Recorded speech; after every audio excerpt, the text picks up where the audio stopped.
योद्धा अश्वत्थामा। अश्वत्थामा द्रोणाचार्य का पुत्र था। कृपि उसकी माता थी। पैदा होते ही वह अश्व की भांति रोया था, इसलिए अश्व की भांति स्थाम शब्द करने के कारण उसका नाम अश्वत्थामा पड़ा था।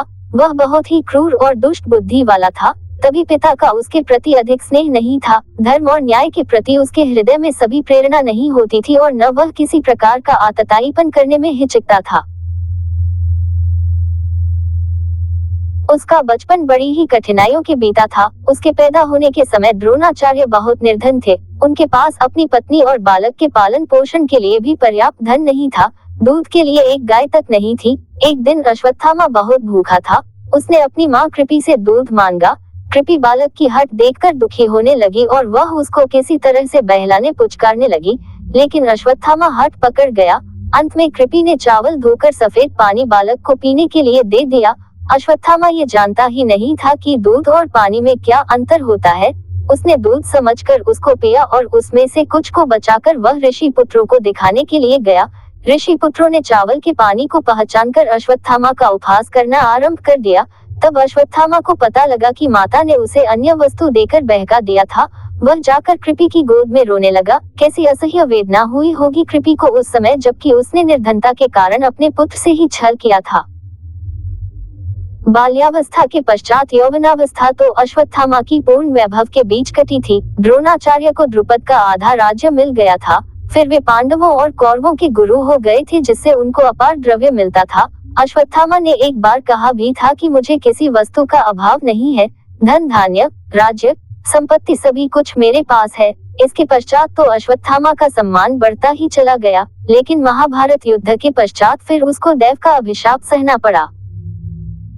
अश्वत्थामा महान योद्धा था। एक बार भीष्म पितामह ने उसकी प्रशंसा करते हुए कहा था, अश्वत्थामा महारथी है, धनुर्धारियों में श्रेष्ठ, विचित्र युद्ध करने वाले और दृढ़ प्रहार करने वाले हैं। युद्ध क्षेत्र में तो साक्षात यमराज जान पड़ते हैं, किंतु उनमें एक दोष है, उनको अपना जीवन अति प्रिय है। मृत्यु से डरने के कारण वे युद्ध से जी चुराते हैं। इस कारण न तो उन्हें रथी मानता हूँ और न तिर्दी।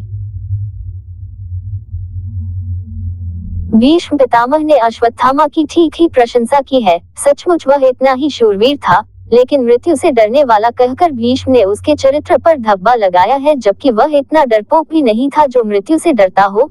कई बार उसने युद्ध क्षेत्र में आकर शत्रु का सामना किया था।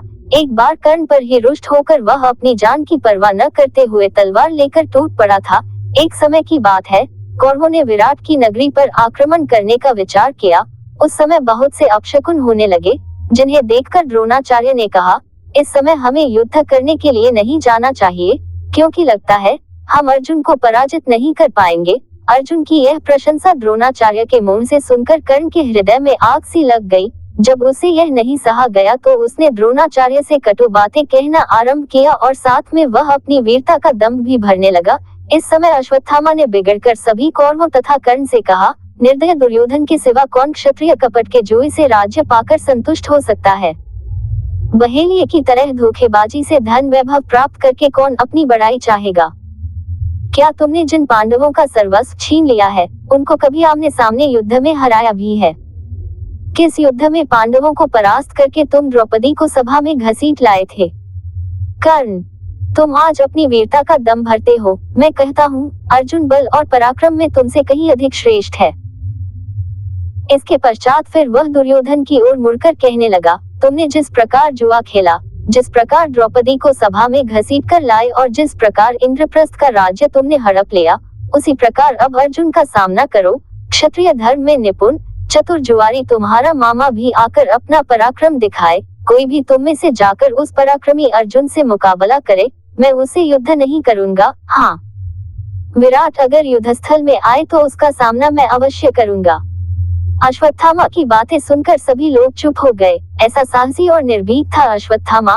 भीष्म के अंतिम शब्द उसके चरित्र पर ठीक नहीं उतरते।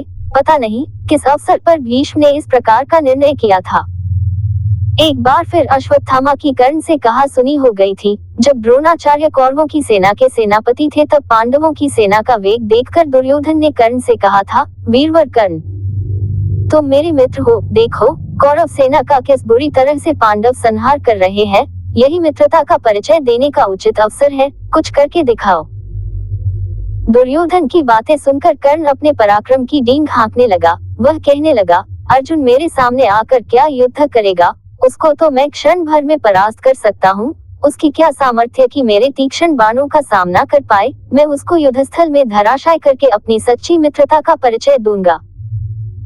कृपाचार्य कर्ण की ये बातें सुन रहे थे। उन्हें बहुत बुरा लग रहा था। उन्होंने इस दंभ के लिए कर्ण को फटकारा भी। उन्होंने कर्ण को बुरा भला भी कहा, यहाँ तक कि उन्होंने कह डाला कि अगर अब की बार जीभ चलाई तो इसी तलवार से काट दूंगा। कृपाचार्य अश्वत्थामा के मामा थे और वैसे भी कौरव पांडवों के गुरु थे और वृद्ध पुरुष थे। इसी कारण अश्वत्थामा उनका अपमान न सह सका। उसने क्रोधावेश में आकर कर्ण से कहा, सूतपुत्र, तू बड़ा अधम है। अपने सामने किसी को कुछ समझता ही नहीं, स्वयं अपने मुंह से अपनी बड़ाई करता है। जिस समय अर्जुन ने जयद्रथ को मारा था, उस समय तेरी वीरता कहाँ सो रही थी? अगर सच्चा शूरवीर था तो उस समय आकर पराक्रमी अर्जुन का सामना करता और उसको धराशायी करके जयद्रथ के प्राण बचाता। ये कटु वचन सुनकर कर्ण को गुस्सा आ गया। वह उठ खड़ा हुआ। इधर अश्वत्थामा भी तलवार खींचकर उस पर झपट पड़ा। उस समय झगड़ा बढ़ते देख दुर्योधन और कृपाचार्य ने आकर बीच बचाव कर दिया। दुर्योधन ने दोनों को समझाया और कहा, शूरवीरों, तुम ही तो मेरी सारी शक्ति हो, फिर इस तरह आपस में लड़कर इस शक्ति को क्यों नष्ट करना चाहते हो? इस घटना को देखने से पता चलता है कि अश्वत्थामा बड़े खरे स्वभाव का था। वह चाटुकारिता में विश्वास नहीं करता था। दुर्योधन तक को अपशब्द कहने में वह नहीं डरता था। फिर कैसे कह सकते हैं कि अश्वत्थामा कायर था? लेकिन बाद में चलकर तो उसने चोरों की तरह इस प्रकार के आतताई जैसे कर्म किए कि उनसे उसकी सारी शूरता पर पानी फिर गया और वह घृणित और क्रूर समझा गया। उसने द्रौपदी के 5 पुत्रों को उस समय मारा था जब वे अचेत सो रहे थे, लेकिन क्यों वह इतना क्रूर और बर्बर पिशाच जैसा हो गया? इसके पीछे कारण है, उसके पिता की हत्या भी अन्यायपूर्वक की गई थी। जब द्रोणाचार्य ने धर्मराज युधिष्ठिर से मुंह से ये सुन लिया कि अश्वत्थामा मारा गया, तो उन्होंने शस्त्र त्याग दिए और योग धारण करके अपने रथ पर बैठ गए। तभी धृष्टद्युम्न ने आकर उनका सिर काट डाला। द्रोणाचार्य को अपने किए का फल मिला था, क्योंकि उन्होंने भी तो निहत्थे अभिमन्यु का इसी प्रकार वध करवाया था।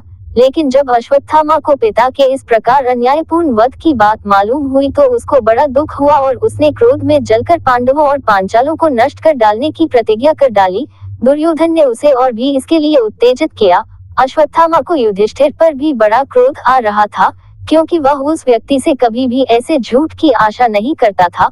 उसने उसी क्षण अपनी भुजा उठाकर कहा, आज इस अन्याय के बदले पांडवों के शव पृथ्वी पर पड़े मिलेंगे। मैं नारायणास्त्र का प्रयोग करूंगा, जिसे मेरे सिवा और कोई नहीं जानता। उसी के द्वारा मैं आज शत्रु के सारे गर्व को चूर करूंगा और उनको सदा के लिए इस पृथ्वी से मिटा दूंगा।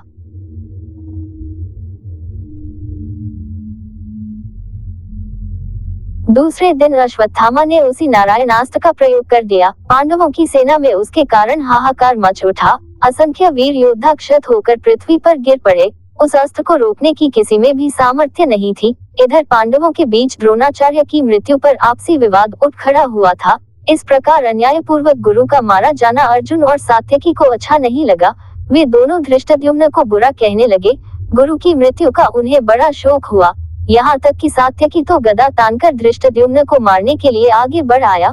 उस समय श्री कृष्ण का संकेत पाकर भीमसेन ने जाकर उसे किसी तरह रोका, क्योंकि इधर तो अश्वत्थामा पांडव सेना का संहार करता हुआ आ रहा था और उधर आपस का झगड़ा बढ़ता चला जा रहा था।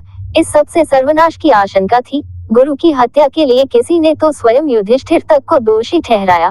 तब धर्मराज ने आवेश में आकर धृष्टद्युम्न से कहा, तुम पांचालों की सेना लेकर भाग जाओ। वृष्णि, अंधक आदि वंशों के यादवों के साथ सात्यकी चले जाएं। श्री कृष्ण अपनी रक्षा आप कर लेंगे, अन्यथा सैनिक युद्ध बंद कर दे। मैं भाइयों के साथ जलती आग में भस्म हो जाऊंगा। मैंने झूठ बोलकर आचार्य का वध करवाया है, इसी कारण तो अर्जुन मुझ पर रुष्ट है। इससे तो मैं अपनी जान देकर अर्जुन को सुखी करना चाहूंगा। भला आचार्य ने हमारे साथ क्या कम बुरा सलूक किया है?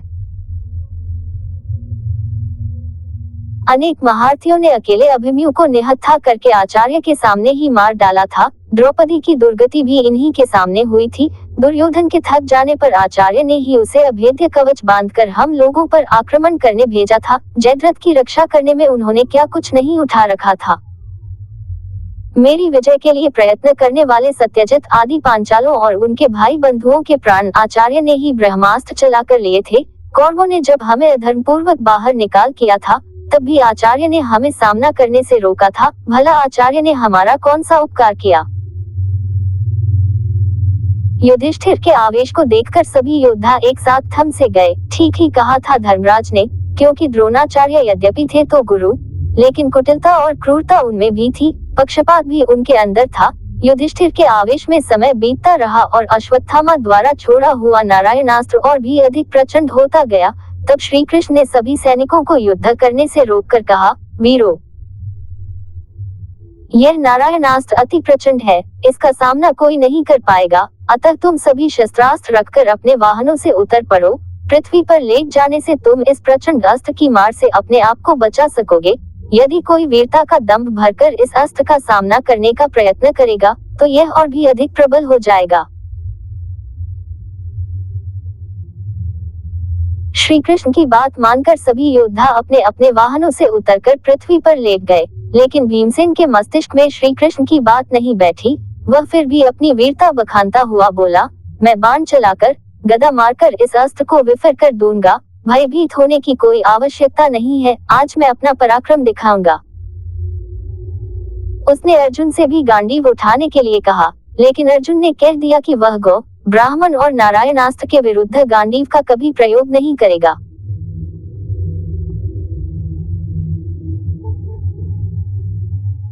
अर्जुन की बात सुनकर भीमसेन क्रुद्ध होकर अश्वत्थामा की ओर झपटा। उसने बाण वर्षा से अश्वत्थामा का रथ छिपा दिया, लेकिन इससे नारायणास्त्र और भी अधिक प्रचंड हो गया।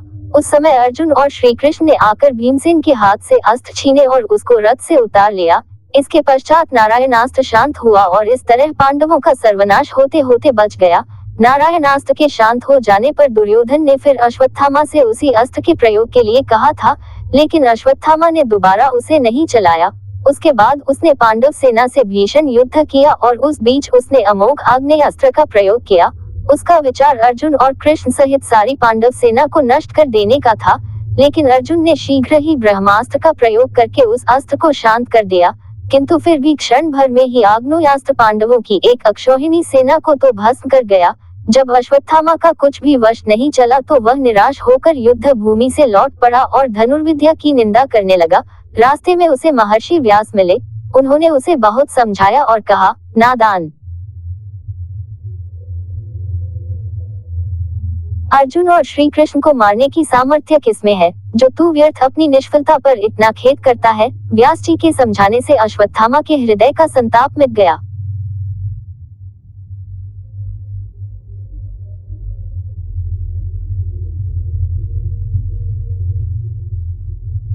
महाभारत युद्ध के अंत में हमें अश्वत्थामा मिलता है। कौरव वंश के सभी प्रमुख योद्धा धराशायी हो चुके थे, केवल दुर्योधन शेष था। अंतिम सेनापति वही था। पांडव सेना बड़ी वेग से बढ़ रही थी। उसकी मार से घबराकर कौरव सेना पीछे भागने लगी, यहाँ तक कि दुर्योधन के भी पैर उखड़ गए थे। वह भी जाकर द्वैपायन सरोवर में छिप गया था। चारों ओर पांडव वीर दुर्योधन को खोजने लगे और जब उनको पता चला कि वह तो जाकर सरोवर में छिप गया है, तो सरोवर के किनारे पहुंचकर उन्होंने दुर्योधन को काय कहकर ललकारना प्रारंभ किया। दुर्योधन चुनौती सुनकर बाहर निकल आया और भीमसेन से उसका गदा युद्ध हुआ। उस युद्ध में भीमसेन ने कृष्ण के इशारे से उसकी जांघ पर गदा मारी, जिससे वह आहत होकर पृथ्वी पर गिर पड़ा, लेकिन ये कार्य युद्ध के नियमों के विरुद्ध था। भीमसेन के इस अन्याय को देखकर अश्वत्थामा को बड़ा क्रोध आया। दूसरी बार फिर उसने पांडवों का अन्याय देखा था। दुर्योधन असह्य पीड़ा से कराहता हुआ पृथ्वी पर पड़ा था। उस समय कृतवर्मा और कृपाचार्य भी वहां उपस्थित थे। सभी को इस अन्याय पर क्रोध आ रहा था। अश्वत्थामा से नहीं सहा गया तो उसने हाथ उठाकर प्रतिज्ञा की कि वह पांडवों का इसी प्रकार नाश करके ही संतोष की सांस लेगा। दुर्योधन ने अश्वत्थामा की प्रतिज्ञा सुनी तो उसे ऐसा लगा कि मानो अभी कौरव पक्ष में और जान बाकी थी। तुरंत ही उसने कृपाचार्य से कहकर अश्वत्थामा का सेनापति पद पर अभिषेक करा दिया।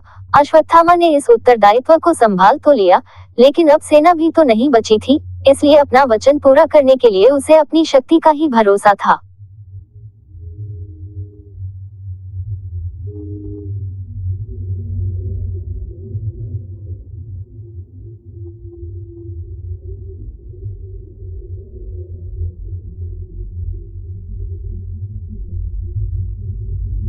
वहां से तो अश्वत्थामा, कृपाचार्य और कृतवर्मा तीनों व्यक्ति वन की ओर चले गए, क्योंकि उनके ठहर जाने पर पांडवों के आमने सामने युद्ध होने की आशंका थी, जिसके लिए पर्याप्त शक्ति उनके पास नहीं थी। अश्वत्थामा वन के एकांत में पांडवों से किसी प्रकार बदला चुकाने की बात सोचने लगा। एक तो पिता का वध और फिर उस राजा का अन्यायपूर्वक वध, जिसके लिए उसने अपने जीवन को समर्पित किया था, उसके हृदय को और भी अधिक उत्तेजित करने लगा। वह किसी प्रकार पांडवों का सर्वनाश कर डालना चाहता था, लेकिन इतनी शक्ति न होने कारण कोई ठीक योजना नहीं बन पाती थी। सोचते सोचते रात हो गई, लेकिन फिर भी उसको नींद नहीं आई। जब रात के 1-2 पहर निकल गए तो उसने देखा कि उसी बरगद के पेड़ पर, जिसके नीचे वह लेटा हुआ था, एक उल्लू आया और सोते हुए कौओं का शिकार करने लगा। कौओं के बीच कोलाहल मच गया, लेकिन उल्लू ने बहुत से कौओं को मार दिया। अश्वत्थामा ये सब कुछ देखता रहा। तभी उसके मस्तिष्क में एक विचार आया कि यदि वह पांडवों से आमने सामने आकर मुकाबला करेगा तब तो वह उनको पराजित न कर सकेगा और न उनकी कोई विशेष हानि हो सकेगी। इसलिए जिस प्रकार अकेले उल्लू ने आकर नींद में असावधान कौओं को मार मारकर फेंक दिया है, उसी प्रकार यदि वह भी जाकर पांडवों का रात्रि के समय संहार करे तो उसकी प्रतिज्ञा पूर्ण हो सकती है। यद्यपि रात्रि में सोए हुए शत्रु पर आक्रमण करना युद्ध के नियमों के विरुद्ध था, लेकिन अश्वत्थामा तो इन नियमों का उल्लंघन पांडवों की ओर से देख चुका था, इसलिए उसने इसकी तनिक भी चिंता नहीं की और इसी प्रकार पांडवों को नष्ट करने का दृढ़ निश्चय कर लिया।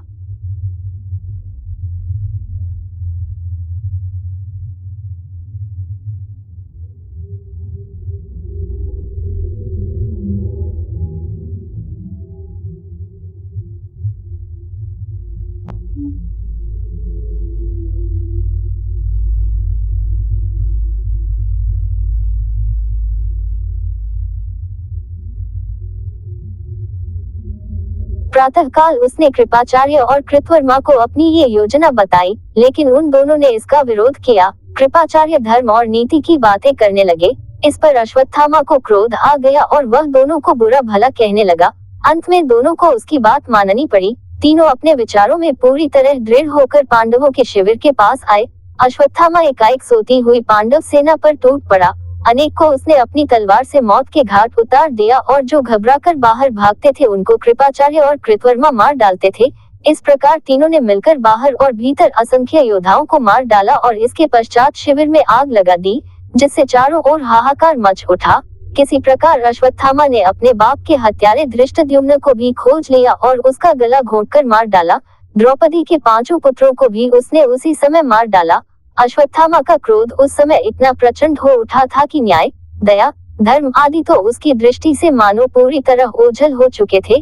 वह तो बर्बरता और निर्दयता का खेल रहा था। उस समय 5 पांडव, श्री कृष्ण और सात्यकी शिविर में नहीं थे। कौरवों के पराजित होने पर जब पांडवों ने उनके शिविर पर अधिकार किया था, तो उन्हें अपार कोष, सोना, चांदी, रत्न, आभूषण, वस्त्र, दास दासी आदि अनेक वस्तुएं मिली, जिन पर उन्होंने अपना अधिकार कर लिया। पूर्ण प्रसन्नता के साथ जब सभी शिविर में सोने के लिए जाने लगे तो कृष्ण ने युधिष्ठिर से कहा कि हम लोगों को आज कल्याण कामना से शिविर के बाहर रहना चाहिए। इसी कारण वे बच गए, नहीं तो पता नहीं महाभारत युद्ध का क्या अंत होता। लेकिन फिर भी रात्रि के समय जैसा हाहाकार इस समय अश्वत्थामा के उपद्रव के कारण हुआ, वैसा पहले कभी नहीं हुआ। इसका कारण था कि सभी वीर अधिकतर तो युद्ध के नियमों का पालन करते ही थे। तभी तो संध्या काल समाप्त हो जाने पर कौरव पांडव एक दूसरे के शिविरों के भीतर जाते थे और पूर्ण सौहार्द के साथ बातें करते थे। फिर इस तरह चोर की तरह आक्रमण करना वीरता की गरिमा पर एक धब्बा है। क्षत्रिय कभी भी इस तरह शत्रु का संहार करके गर्व अनुभव नहीं करता, लेकिन अश्वत्थामा ने किसी प्रकार अपना बदला चुका लिया और यह भीषण हाहाकार मचाकर वह दुर्योधन के पास पहुंचा और कहने लगा, दुर्योधन,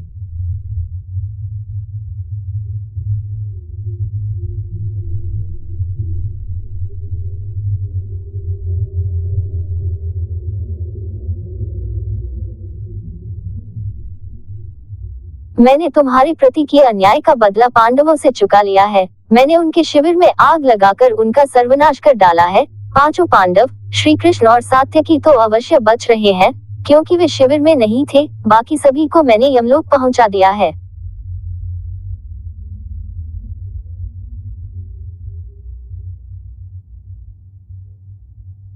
वीरवर,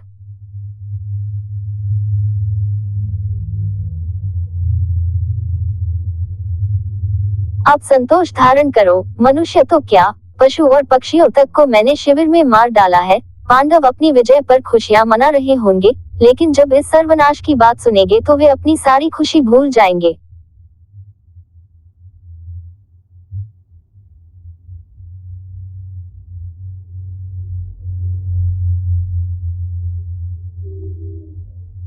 अश्वत्थामा की यह बात सुनकर दुर्योधन मानो असह्य पीड़ा की मूर्छा से जाग पड़ा। उसने अश्वत्थामा की प्रशंसा करते हुए कहा, वीर अश्वत्थामा,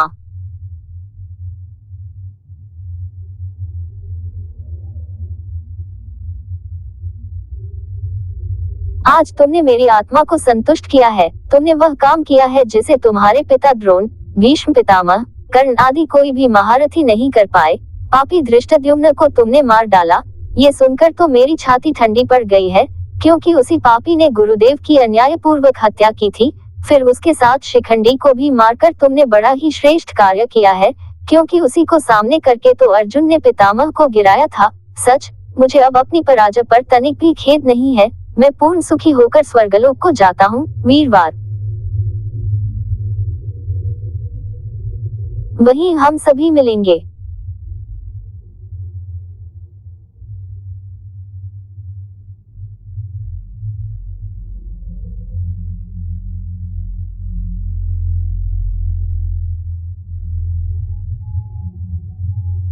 ये सुनकर दुर्योधन की श्वास रुक गई। अश्वत्थामा एक तरफ तो दुर्योधन के स्वर्गवास के कारण दुखी होने लगा, लेकिन दूसरी तरफ उसको आज एक असीम गर्व का अनुभव हो रहा था। वह सोच रहा था कि पिता की विक्षिप्त आत्मा आज शांत हो गई होगी, क्योंकि उसके बेटे ने अन्यायों से बदला चुका लिया है।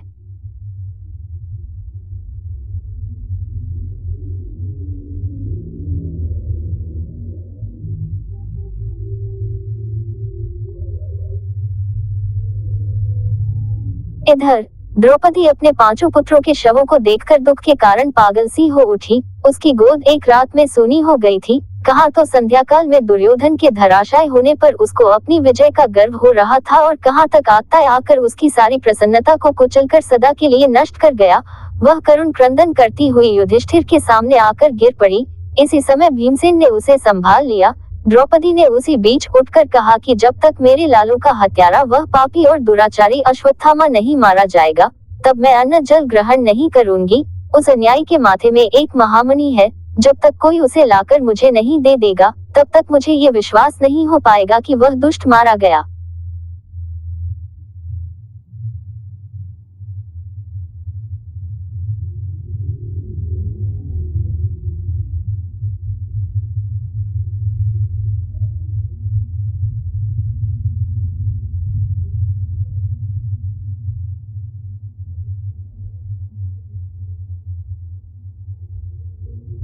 द्रौपदी की यह बात सुनकर भीमसेन अपनी गदा उठाकर अश्वत्थामा के पीछे दौड़ा। पूरे आवेश के साथ भीमसेन के चले जाने के पश्चात श्री कृष्ण ने युधिष्ठिर से कहा, धर्मराज,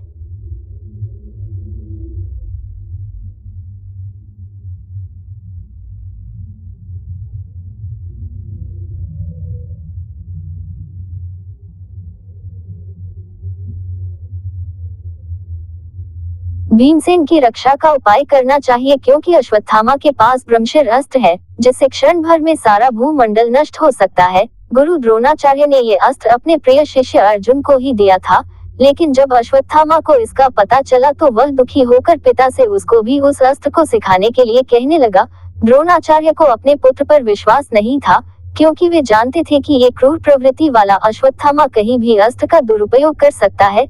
इसी कारण उन्होंने पहले उसे इसका प्रयोग नहीं सिखाया था, लेकिन उसके अधिक हठ करने पर उनको सिखाना पड़ा।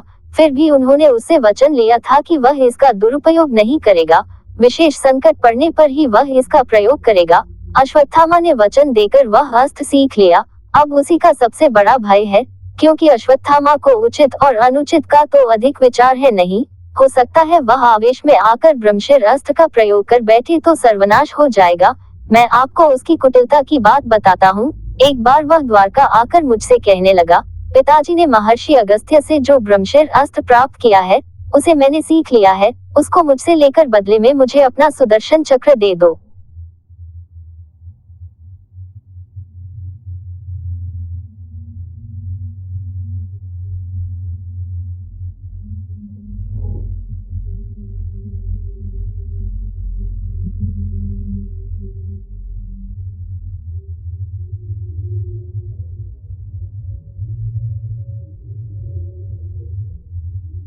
इस पर मैंने कहा, मुझे तुम्हारे ब्रह्मशिर अस्त्र की आवश्यकता नहीं है। मेरे धनुष, शक्ति, गदा और चक्र में से जिसकी भी तुम्हें आवश्यकता हो ले लो। सुदर्शन चक्र के 1000 लोहे के आरे थे, इस कारण अश्वत्थामा अपनी पूरी शक्ति लगाकर भी उसको उठा नहीं पाया।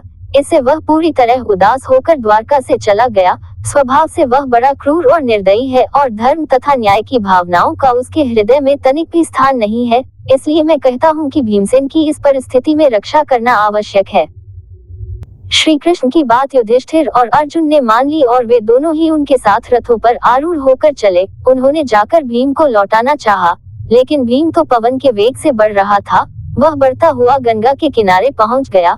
वहां ऋषियों के बीच व्यास जी की बगल में अश्वत्थामा बैठा था। उसको देखते ही भीमसेन ने धनुष पर बाण चढ़ा लिया। उसी समय अर्जुन, युधिष्ठिर और कृष्ण भी वहां आ पहुंचे। अश्वत्थामा ने समझा कि ये मिलकर उसका वध करने के लिए आए हैं, इसलिए एक साथ आवेश में आकर उसने पास से ही एक सेंधा उखाड़ा और उस पर दिव्यास्त्र का प्रयोग किया। छोड़ते समय उसने अस्त्र को आज्ञा दी कि कोई भी पांडव जीवित नहीं बचना चाहिए। उस अस्त्र के छूटते ही प्रचंड अग्नि धधक उठी। ऐसा लगता था मानो ये तीनों लोगों को जलाकर क्षण भर में भस्मसात कर डालेगी। ये देखकर कृष्ण ने अर्जुन को इशारा किया, क्योंकि वही इस संकट से सबके प्राण बचा सकता था। गुरु द्रोणाचार्य ने इस अस्त्र को अर्जुन को भी तो सिखाया था। तब अर्जुन अपना गांडीव धनुष लेकर मैदान में कूद पड़ा और उसने अपने और अपने भाइयों के लिए स्वस्ति कहकर देवताओं और गुरुओं को प्रणाम और अस्त्र से ही अस्त्र का तेज शांत कर देने के लिए ब्रह्मशिर अस्त्र का प्रयोग किया। दोनों ओर से प्रचंड ज्वालाएं धधकती देखकर कोहराम मच उठा। जब अर्जुन ने दोनों महर्षियों को बीच में खड़े देखा तो तुरंत ही उसने अपने अस्त्र को शांत कर दिया और इसके साथ उसने क्षमा प्रार्थना की, लेकिन साथ में कहा, हे देव, मैं तो आपके सम्मान में अपना अस्त्र शांत कर चुका हूँ, लेकिन यदि अश्वत्थामा का अस्त्र शांत नहीं हुआ तो हमारा सर्वनाश निकट ही है। अब आप ही बताइए, हमें क्या उपाय करना चाहिए। अश्वत्थामा अस्त्र को चलाना तो जानता था, लेकिन उसको लौटाने की विधि उसको मालूम नहीं थी। इसी कारण व्यास जी के कहने पर उसने कहा, हे महामुनि, मैं अस्त्र को नहीं लौटाऊंगा। मैं पांडवों का सर्वनाश देखना चाहता हूँ। ये बड़े अन्यायी, दुराचारी और पापी हैं। अश्वत्थामा के आवेश भरे शब्दों को सुनकर व्यास जी ने उसे बहुत कुछ समझाया और कहा, मूर्ख मत बन अश्वत्थामा। देख, अर्जुन ने कभी तेरे प्राण लेने की कामना नहीं की। उन्होंने अपना अस्त्र शांत कर लिया है, इसलिए अपने हृदय की सारी कलुष भावना हटाकर अपना अस्त्र शांत कर दे। पांडवों का सर्वनाश तू क्यों चाहता है? क्या तू नहीं जानता कि जिस राज में दिव्य अस्त्र के द्वारा ब्रह्मशिर अस्त्र निष्फल किया जाता है, वहाँ 11 वर्ष तक पानी नहीं बरसता। यही कारण है कि अर्जुन समर्थ होते हुए भी तेरे अस्त्र को नष्ट नहीं करते। सभी का कल्याण सोचता हुआ तू अपने अस्त्र को शांत कर दे और तेरे मस्तक में जो मणि है उसे देकर युधिष्ठिर से समझौता कर ले। इस पर अश्वत्थामा बोला, हे महर्षि, यह मणि तो संसार में अद्वितीय है, कहीं भी इस प्रकार की मणि नहीं मिल सकती। अगर ये किसी के पास हो तो शस्त्र, रोग, भूख, प्यास आदि की पीड़ा नहीं होती। देवता, राक्षस, नाग और चोर इत्यादि कोई भी किसी प्रकार नहीं सताता। आपकी आज्ञा का उल्लंघन मैं कभी नहीं कर सकता। ये मेरी मणि है, आप चाहे तो इसे युधिष्ठिर को दे दे, लेकिन मेरा ये प्रचंड अस्त्र तो उत्तरा के गर्भ पर जाकर अवश्य गिरेगा। अभी तो पांडवों का वंशधर पैदा होगा, मैं उसको नष्ट करके पांडवों के वंश और कुल को जड़ समेत नष्ट कर देना चाहता हूँ। व्यास जी अश्वत्थामा का ये क्रूर निश्चय सुनकर चुप पड़ गए, लेकिन श्री कृष्ण ने कहा, अश्वत्थामा, तुम्हारा दिव्य अस्त्र अपनी सारी शक्ति दिखा दे। गर्भ का बालक मृत रूप में ही पैदा होगा, किंतु फिर भी वह जीवित होकर 60 वर्ष तक राज्य करेगा और पांडवों की वंश परंपरा को आगे बढ़ाएगा। कौरव वंश के परीक्षीण होने पर उसका जन्म होने के कारण उसका नाम परीक्षित रखा जाएगा। कृपाचार्य उसको धनुर्वेद की शिक्षा देंगे। लेकिन अश्वत्थामा, तुम्हें इस निर्दयता और अमानुषिकता का पूरा दंड भरना पड़ेगा। 3000 वर्षों तक तुम्हें निर्जन देश में अकेला भटकना पड़ेगा। कोई तुमसे नहीं बोलेगा। तुम्हारी देह से पीव और रक्त की दुर्गंध निकला करेगी। तुमको कोढ़ और अनेक तरह की व्याधियां हो जाएंगी, जिसके कारण तुम्हारा जीवन निरंतर एक अभिशाप बनकर रहेगा। श्री कृष्ण की बात अटल थी। अश्वत्थामा को देव ने यही दंड दिया, मणि उससे छीन ली जाती है। द्रौपदी को अश्वत्थामा पर बड़ा आक्रोश था। वह उसे अपने पुत्रों के वध का बदला चुकाना चाहती है और इसी प्रकार भीमसेन भी पूरी तरह क्रोधयुक्त होकर उसका वध करना चाहता है, लेकिन युधिष्ठिर करुणा करके उसे छोड़ देते हैं और वह अपने भाग्य पर दुखी होता हुआ वन की ओर चला जाता है। कहते हैं उसको अमरता प्राप्त थी। इसलिए आज भी कहीं कहीं ये विश्वास प्रचलित है कि अश्वत्थामा एक दीन भिखारी का सा रूप धारण करके नगर के भीतर आता है, लेकिन कोई उसे पहचान नहीं पाता। इस तरह अश्वत्थामा का जीवन सदा के लिए अभिशाप बन गया। उसकी क्रूरता और निर्दयता का यही परिणाम था। अंत में यही कहा जा सकता है कि जैसा अमानुषिक कृत्य अश्वत्थामा ने द्रौपदी के 5 पुत्रों को मारकर किया, वैसा तो शायद महाभारत के किसी पात्र ने नहीं किया। ये बड़ा नीचतापूर्ण घृणित कार्य था। इसीलिए चाहे अश्वत्थामा कितना ही बड़ा योद्धा था और धनुर्विद्या में पारंगत था, लेकिन उसके प्रति मनुष्य के हृदय में सम्मान की भावना जागृत नहीं होती। यही कहना पड़ता है कि वह एक प्रकार का नर पिशाच था, जो प्रतिशोध की आग में पूरी तरह अंधा होकर नीच से नीच कार्य कर सकता था। रात्रि में असावधान और निहत्थे सैनिकों पर उसका हमला करना महाभारत युद्ध की सारी गरिमा को नष्ट कर देता है। उस विशाल युद्ध के बारे में आज तक कथाएं चली आती हैं कि वे सच्चे योद्धा थे, जो दिन भर संग्राम करते थे और संध्या काल समाप्त होते ही एक दूसरे के शिविरों में आकर आपस में गले मिलते थे। यही आज के युद्ध में और उस महाभारत के युद्ध में अंतर था। उसमें छल और कपट कम था, लेकिन अश्वत्थामा ने छल से रात्रि को चोर की भांति आक्रमण करके उस गरिमा को नष्ट कर दिया। सचमुच वह उल्लू की तरह क्रूर और निर्दयी था।